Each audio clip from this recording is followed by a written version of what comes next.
नमस्कार। पिछली क्लास में हम पढ़ रहे थे उपसेचन संख्या, समन्वय संख्या पढ़ रहे थे। आज की जो क्लास है, इस क्लास में जो उनसे संबंधित एक दो परिभाषाएं थी उनका हम अध्ययन करेंगे। और इस अध्ययन में जैसे सबसे पहले हम एक लिगेंड रह गया था, उसकी बात करते हैं। वह किलेट लिगेंड। कौन सा लिगेंड है? Chelate ligand. यदि हम किलेट लिगेंड की बात करें, किलेट लिगेंड किसे कहते हैं, तो हम ये कहेंगे कि बहुदंतुक लिगेंड। यानी लिगेंड कैसा है? बहुदंतुक लिगेंड है। और उस बहुदंतुक लिगेंड के केंद्रीय जो आयन है वे 2 या 2 से अधिक संख्या में है। और केंद्रीय आयन 2 या 2 से अधिक संख्या में यदि उपसहसंयोजन बंध बनाते हैं, और उपसहसंयोजन बंध बनाने के कारण जो एक वलय बनती है, उस वलय को तो हम किलेट वलय कहते हैं। और उससे निर्मित होने वाला जो लिगेंड होता है उसको हम किलेट लिगेंड कहते हैं। तो हमें ये ध्यान रखना है, किलेट लिगेंड, ये भी अधिकांशतः बोर्ड एग्जाम में पूछा जाता है कि किलेट लिगेंड क्या है, या किलेट लिगेंड को परिभाषित कीजिए। तो हम बात करते हैं आज किलेट लिगेंड की। Chelate ligand. अब देखो किलेट लिगेंड क्या है, इसकी सबसे पहले हम परिभाषा लिखते हैं।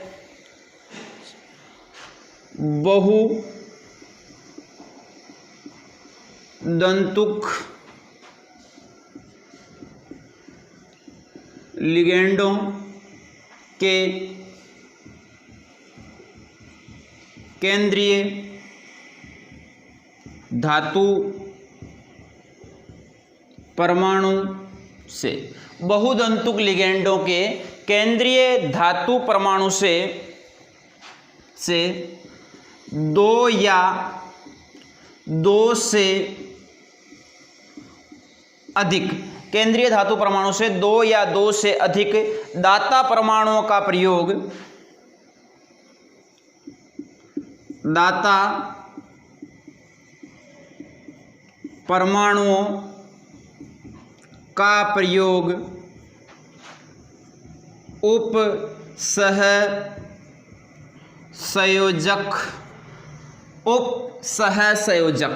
यानी दाता परमाणुओं का प्रयोग किसमें करते हैं? उपसहसंयोजक बंध के लिए करते हैं।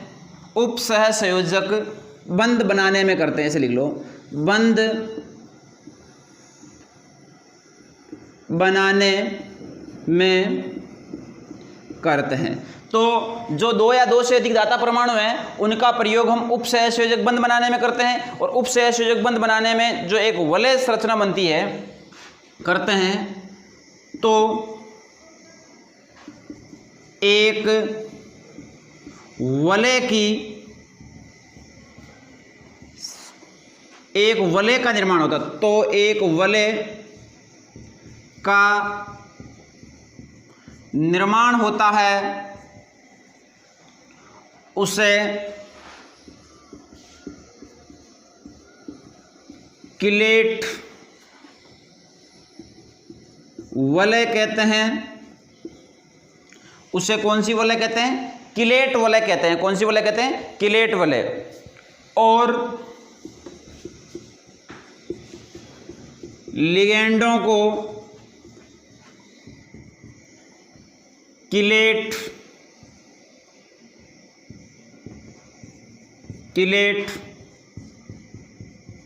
लिगेंड कहते हैं। तो हमें यह देखना है बहुदंतुक का मतलब है 1 से अधिक। बहुदंतुक लिगेंडों के केंद्रीय धातु परमाणु से 2 या 2 से अधिक दाता परमाणुओं का प्रयोग कौन से बंध बनाने में किया जाता है? उपसहसंयोजक बंध बनाने में करते हैं। तो एक वलय का निर्माण होता है, और इस वलय को हम कौन सी वलय कहते हैं? किलेट वलय कहते हैं। और इससे निर्मित लिगेंड को कौन सा लिगेंड कहते हैं? किलेट लिगेंड कहते हैं। तो इसमें आपको दाता परमाणुओं की संख्या के आधार पर इसका निर्माण करना है। जैसे हम एग्जाम्पल की बात करते हैं, भाई किलेट लिगेंड का एग्जाम्पल कैसे है। जैसे आपने लिखा EN लेते हो, एथिलीन डाइएमीन, इसको क्या बोलते हैं? Ethylene diamine. अब एथिलीन डाइएमीन है, यदि इस एथिलीन डाइएमीन का एक यौगिक लिया जाए तो ऐसे लिख सकते हैं हम CuEN का होल ट्वाइस +2। तो ये एक एथिलीन डाइएमीन द्वितंतुक लिगेंड का एक एग्जांपल है। यदि हम इसकी बात करें भाई किस प्रकार से ये यौगिक का निर्माण करते हैं, यहाँ पे एथिलीन डाइएमीन कितने हैं 2, तो अब 2 या 2 से अधिक कैसे होना चाहिए, उसमें दाता परमाणु होना चाहिए। तो आप इसको ऐसे लिख सकते हो, ये क्या है, कॉपर है, Cu है। अब एथिलीन डाइएमीन की जो आपने संरचना बनाई थी उसमें आपने क्या लिखा था कि CH2 CH2 NH2 लिखा था कि नहीं लिखा था। इसी को हम क्या बोल रहे थे, एथिलीन डाइएमीन बोल रहे कि नहीं थे। तो इसी रूप में इसको लिखना है। कितने यहाँ पे 2 है एथिलीन डाइएमीन, तो CH2 यहाँ पे NH2 और यहाँ पे NH2।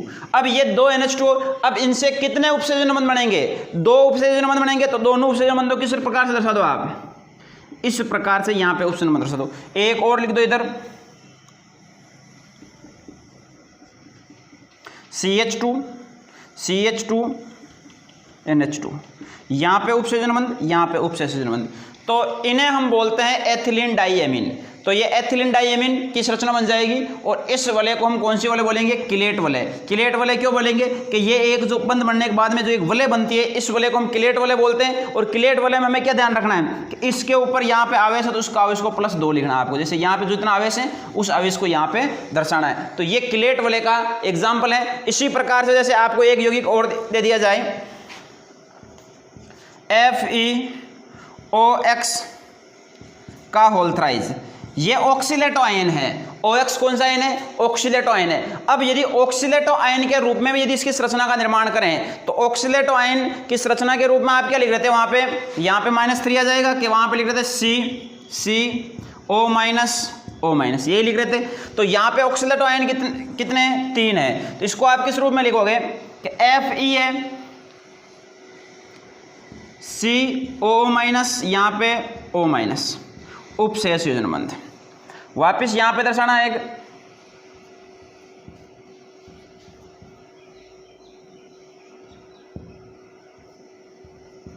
ये उपसर्जन बंध। आप इसको ऐसे भी लिख सकते हो,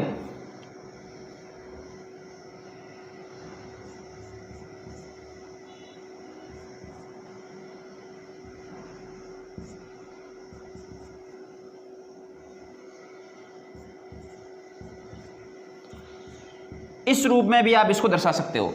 तो ये आयन की जो संरचना होगी, इस रचना के ऊपर -3 लग जाएगा और इसको क्या कहेंगे, ऑक्सीलेटो आयन की आपके पास में किलेट वलय बन जाएगी। कौन सी वलय बन जाएगी, किलेट वलय। तो हमें ये ध्यान रखना है किलेट लिगेंड में क्या बहुदंतुक लिगेंड है जिनके केंद्रीय धातु परमाणु से 2 या 2 से अधिक दाता परमाणुओं का प्रयोग करता है। और कौन सा बंध बनता है, उपसंयोजक बंध बनता है। और उपसंयोजक बंध बनने के कारण एक वलय का निर्माण होता है। इस वलय को हम किलेट वलय कहते हैं और इस लिगेंड को हम कौन सा लिगेंड कहते हैं, किलेट लिगेंड कहते हैं। तो ये आपको ध्यान रखना है किलेट लिगेंड में। अब किलेट लिगेंड के बाद में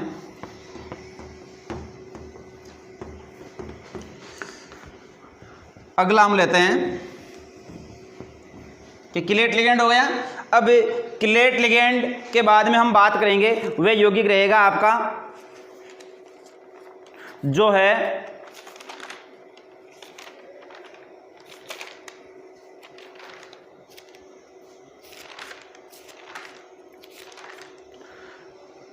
समन्वय बहुफलक।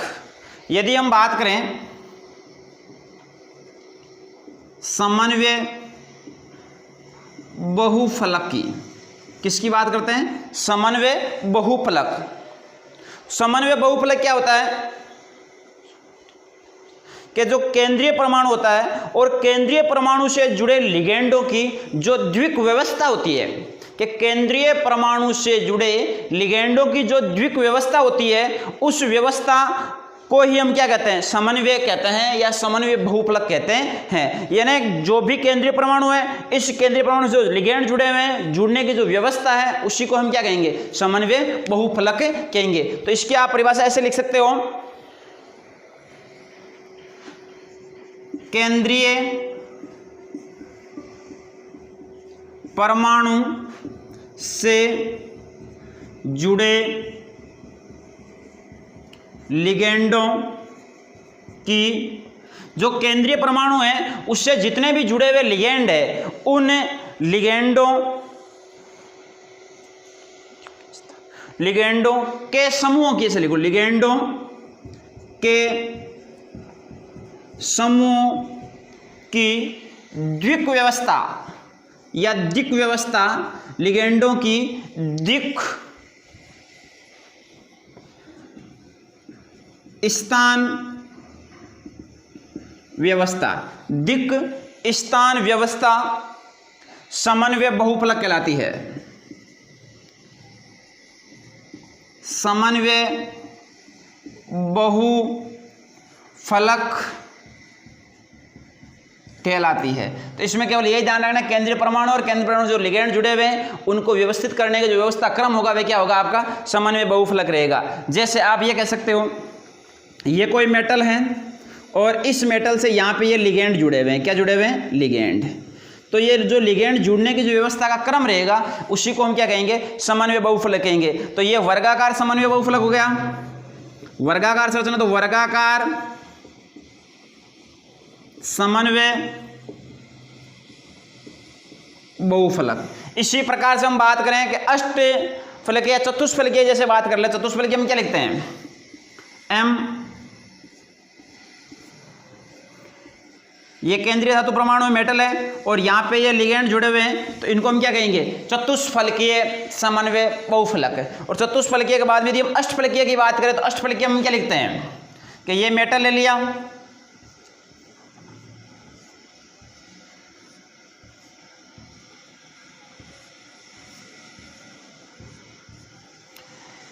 ये मेटल है और इस मेटल पे यहाँ पे लिगेंड जुड़ जाएंगे। इस रचना को हम कौन सी रचना कह देंगे, अष्टफलकीय समन्वय बहुफलक। तो ये भिन्न भिन्न प्रकार के जो समूह होते हैं उन समूहों के आधार पर हम इनकी संख्या बात करते हैं और इनके समन्वय को प्रदर्शित करते हैं। तो ये हमें ध्यान रखना है कि समन्वय बहुफलक जो उनकी व्यवस्था है उसको प्रदर्शित करने का जो क्रम होगा उसको हम समन्वय बहुफलक की संख्या देंगे। अब समन्वय बहुफलक के बाद में हम आज जो अगला जो टॉपिक लेंगे वह है ऑक्सीकरण अंक। वेरी वेरी इंपॉर्टेंट टॉपिक है ऑक्सीकरण अंक। प्रत्येक चीज अच्छी तरह से क्लियर होनी चाहिए। यदि आपने ऑक्सीकरण अंक निकालना सीख लिया तो जो इसके आगे नामकरण होगा उस नामकरण में आपको बिल्कुल इजी वे में आसानी से समझ आ जाएगा। तो ये होता है समन्वय बहुफलक। अब हम बात करते हैं ऑक्सीकरण अंक।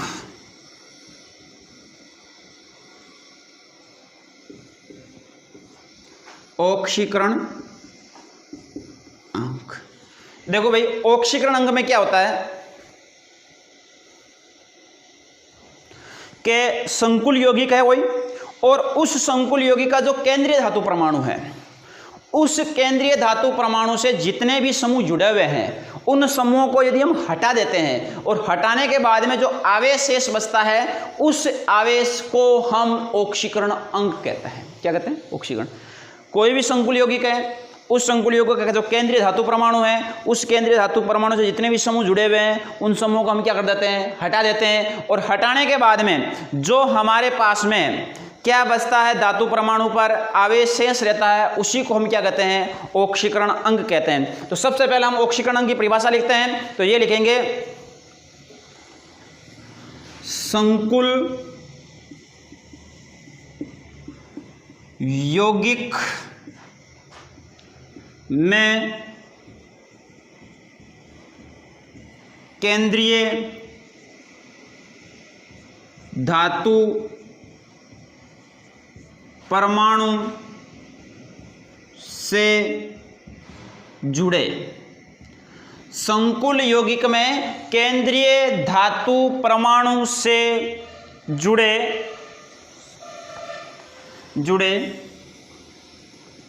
अन्य सभी समूहों को हटा लेने पर, अन्य जितने भी समूह हैं उनको हटा लेने पर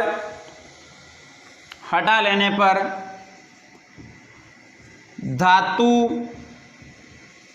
परमाणु पर जो आवेश, किस पे? धातु परमाणु पर जो आवेश शेष रहता है, जो आवेश शेष रहता है उससे हम क्या कहते हैं, शेष रहता है वही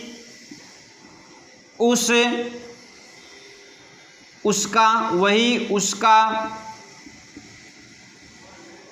ऑक्सीकरण अंक कहलाता है।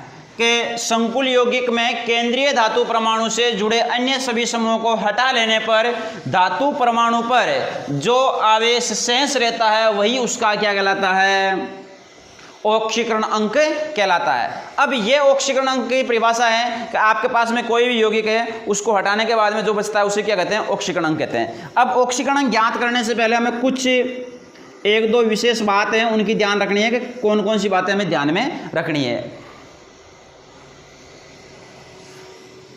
तो इसमें जिसका हमें ऑक्सीकरण अंक ज्ञात करना है उसको हमें क्या मानना है, एक्स मानना है। सबसे पहले बात तो ये है, संकुल यौगिक में धातु परमाणु का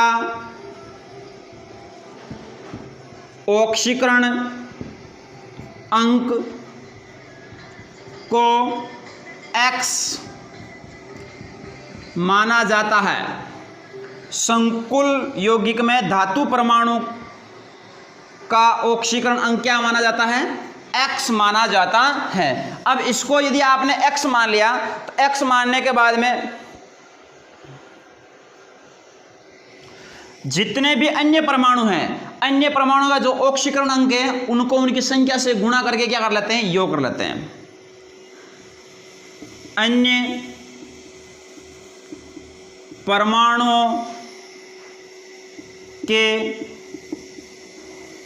परमाणुओं की ऑक्सीकरण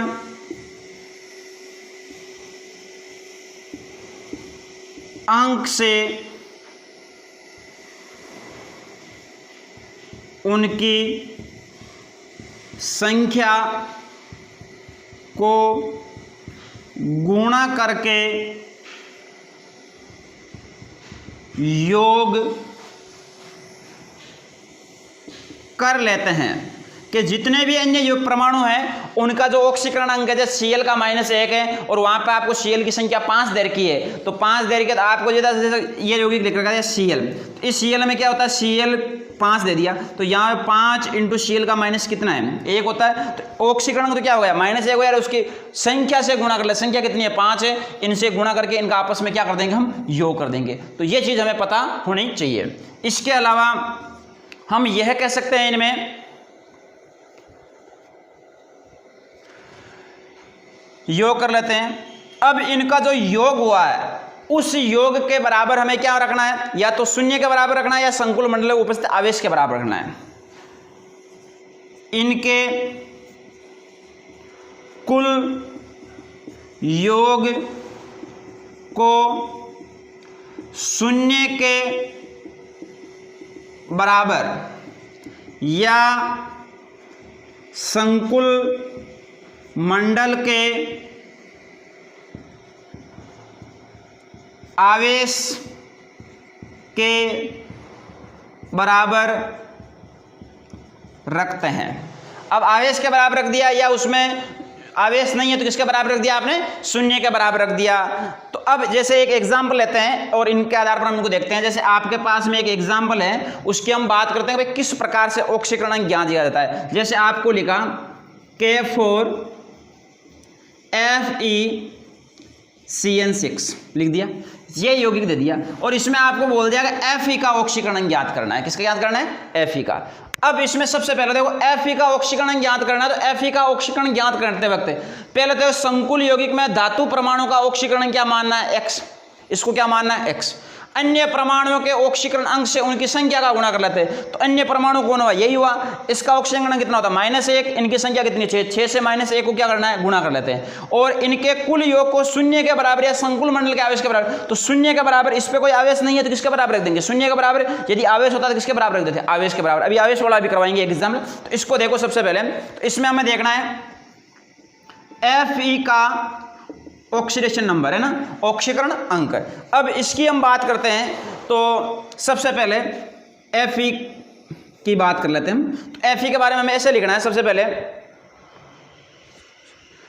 कि कितने हैं यहाँ पे 4 इंटू 4 तो इनकी संख्या हो गई। अब यहाँ पे क्या पोटेशियम, तो पोटेशियम का ऑक्सीकरण अंक 4 इंटू पोटेशियम का ऑक्सीकरण अंक प्लस यहाँ पे इसकी संख्या कितनी है Fe की भाई 1 है और उसको हमें क्या मानना है, x मानना। तो यहाँ पे पहले तो एक क्रम में लिखोगे 1 इंटू Fe का ऑक्सीकरण अंक प्लस यहाँ पे कितने हैं 6 इंटू Cn का ऑक्सीकरण अंक बराबर, इसके ऊपर कोई आवेश नहीं है तो क्या मानना है आपको 0, क्या मानना है 0। तो ये चीज़ हमें पता होनी चाहिए सबसे पहले। तो अब यहाँ पे हम लिखते हैं कि 4 इंटू इसके ऊपर चार्ज कितना +1 होता है तो ये लिख दिया 1 प्लस इसको क्या मानना है, आपने यहाँ पे लिखा है इसको क्या मानना है x मानना है, तो ये क्या लिख दिया आपने 1x, 1 ये तो 1x हो गया प्लस इसकी संख्या कितनी है 6,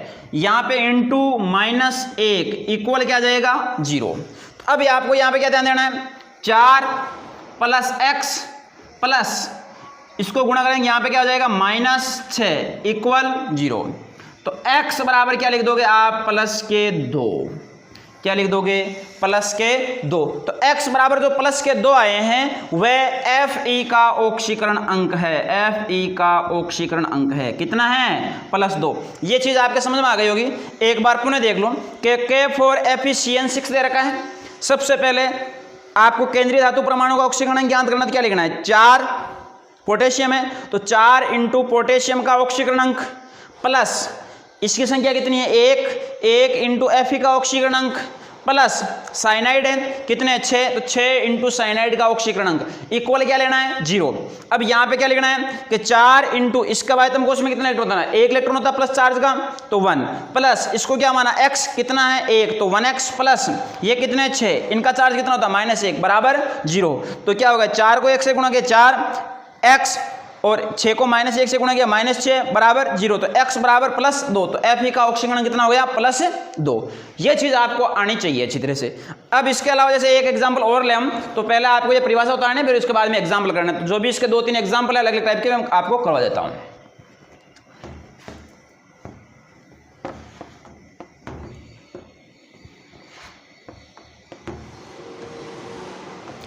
अब देखिए जैसे आपको एक यौगिक दे दिया CONH3 का होल 6 और यहाँ पे इसके ऊपर चार्ज दे रखा +3, कितने दे रखा +3। अब आपके पास में केंद्रीय धातु परमाणु यही है, इसका आपको क्या करना है ऑक्सीकरण अंक ज्ञात करना है। तो इसका ऑक्सीकरण अंक ज्ञात करने के लिए देखो सबसे पहले आपको क्या लिखना है ये लिखना है। अब इसमें क्या लिखोगे आप 1 इंटू ऑक्सीकरण अंक प्लस 6 इंटू NH3 का ऑक्सीकरण अंक। अब इक्वल यहाँ पे ऊपर आवेश दे रखा है तो यहाँ पे क्या लिख दो +3, क्या लिख दो बेटा +3। यदि ये आवेश +3 आ गया तो आवेश +3 आने के बाद में आपको क्या लिखना है यहाँ पे 1 इंटू CO इसको क्या मानना है x तो 1 इंटू x प्लस आपके पास में क्या है NH3 और NH3 का जो मान होता है वह हमेशा क्या होता है ऑक्सीकरण अंक में 0 होता है। तो क्या लिखेंगे 6 इंटू 0 बराबर +3 यही लिखोगे। अब इसको आपने 1 से x अब 6 है 6 को आपने 0 से गुणा किया तो क्या आएगा 0 बराबर +3। अब बराबर +3 आ गया। अब यहाँ पे आपको क्या ध्यान रखना है x बराबर क्या हो जाएगा +3। तो x बराबर +3 है तो CO का क्या आ गया ये ऑक्सीकरण अंक आया कि नहीं आया, आ गया ना। तो यहाँ पे अब ये ध्यान देना कि 0 ही क्यों आया, माइनस क्यों आया?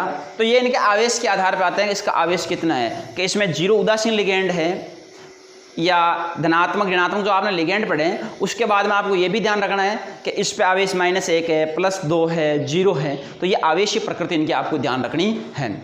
इसके अलावा जैसे एक एग्जाम्पल हम और लेते हैं, जैसे आपने लिख दिया Na2NiC2O4 का होल ट्वाइस।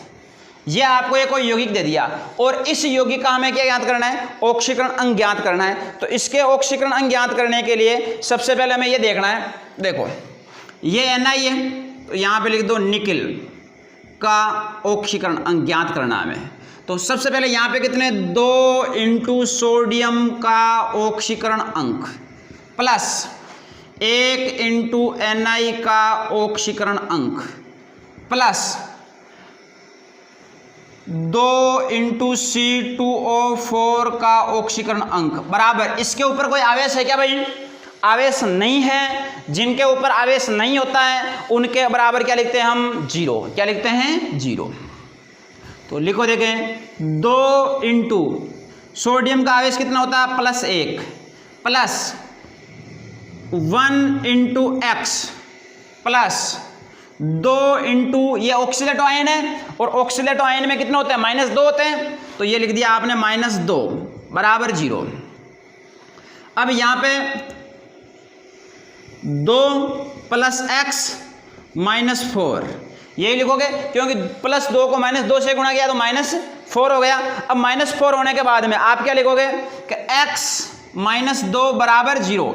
तो x -2 बराबर 0 हो जाएगा। तो x बराबर बताओ, प्लस के 2 आएंगे, एक माइनस के 2 आएंगे, तो यहाँ पे किसके 2 आएंगे? प्लस के 2। तो ये हो गया इसका ऑक्सीकरण अंक, इसका Na का ऑक्सीडेशन नंबर। समझ में आया कि नहीं आया? ये अच्छी तरह समझ में आना चाहिए कि इसी प्रकार से आप और भी अन्य यौगिकों के ऑक्सीकरण अंग ज्ञात कर सकते हो। जैसे 1-2 एग्जाम्पल और लेते हैं हम।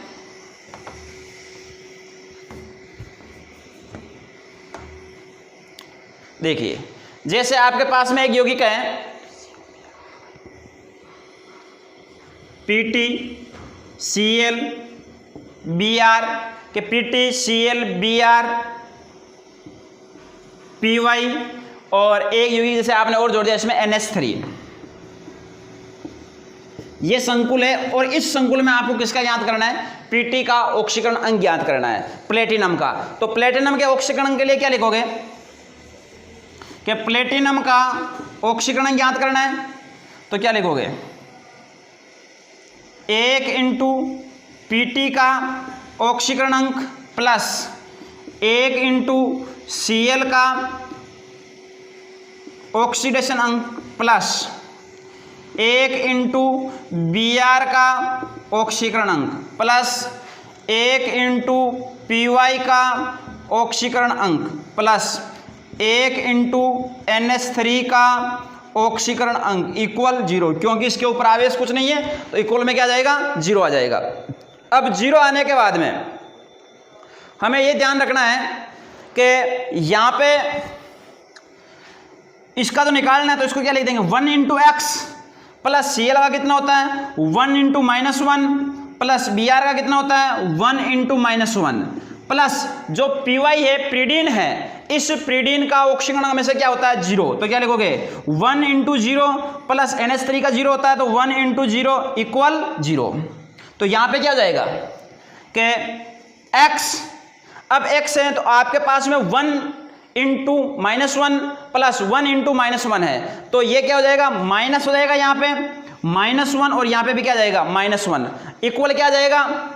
पहले +0 इक्वल 0 लिख लो।